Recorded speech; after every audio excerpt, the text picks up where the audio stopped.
Please like and subscribe the channel. नमस्कार, cook with मध्ये आपणा सर्वांचं मनापासून स्वागत. उन्हाळा सुरू झाला की उन्हाळी कामं करण्याची गडबड सुरू होते. उन्हाळी कामातला महत्त्वाचा पदार्थ म्हणजे सांडगे. सांडगे एकदा करून ठेवले की वर्षभर त्याची पाहिजे तेव्हा भाजी करता येते. सांडगे एका डाळीचे करतात किंवा वेगवेगळ्या डाळी एकत्र करून करतात. इथं मी फक्त मटकीच्या एका डाळीचे सांडगे करते. मटकीच्या डाळीचे सांडगे चवीला खूप छान लागतात. सांडग्यासाठी इथं मी 1 किलो मटकीची डाळ घेतली. डाळ निवडून स्वच्छ करून घ्यायची आणि डाळीला जी पांढरी पावडर लागलेली असते ती भाजी धुवायच्या चाळणीने चाळून घ्यायची, म्हणजे पावडर खाली पडते. मी चाळणीने चाळून घेते. डाळ चाळण्याऐवजी तुम्ही सुती कपड्यांनी पुसून पण घेऊ शकता. इथं माझ्या डाळीला थोडी पावडर कमी लागलेली आहे. डाळ सगळी चाळून झाली आहे. हे खाली पडलेली पावडर. ही स्वच्छ केलेली मटकीची डाळ मी गिरणीतून जाडसर भरडपूड दळून आणली. ही डाळीची भरड मिक्सरवर पण करू शकतो, पण थोडी काळजी घ्यावी लागते. पीठ बारीक राहिलं तर सांडगे शिजत नाहीत आणि पीठ जास्त मोठं राहिलं तर सांडगे घालताना पिठाला चिकटपणा राहत नाही. भाजी करताना ते रश्श्यात विरघळतात. सांडगा अख्खा राहत नाही. माझं पीठ कसं दळलं आहे ते मी जवळून दाखवते. बेसन लाडूच्या पिठापेक्षा किंचित जाडसर आहे.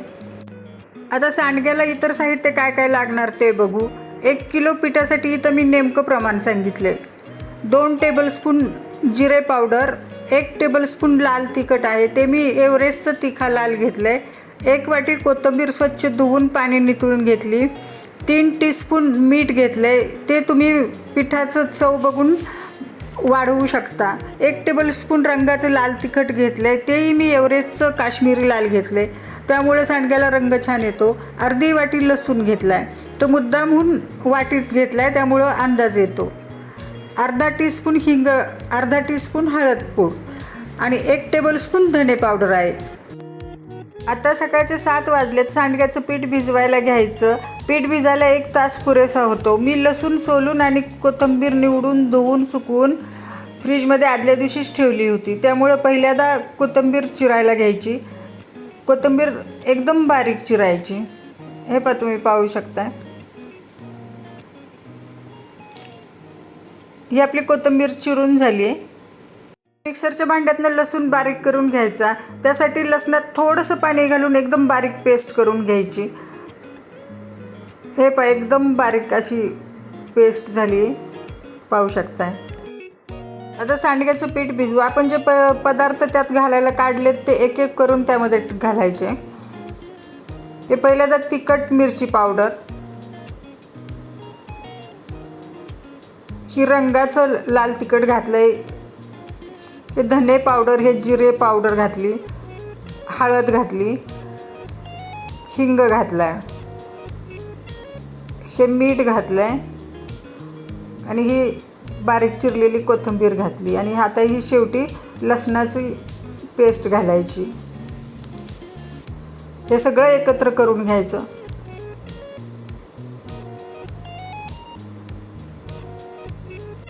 सगळ्या पिठाला वरून टाकलेला मसाला चोळून घ्यायचा आणि लसणाच्या पेस्टच्या गाठी मोडून घ्यायच्या. लसूण बारीक केलेल्या भांड्यात पाणी घालून ते पाणी पीठ भिजवायला घेतलं आहे.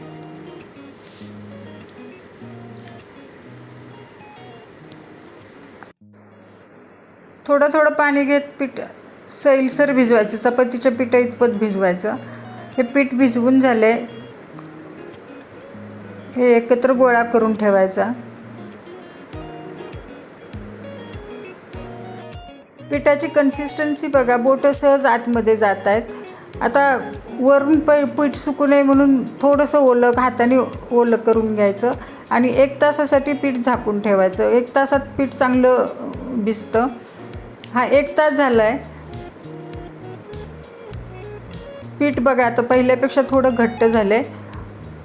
सांडगे व्यवस्थित तोडता यावेत म्हणून थोडंसं पाणी घालायचं आणि परत मळून घ्यायचं. एकसारखं करून ठेवायचं. आता छोटंसं त्यातलं पीठ घ्यायचं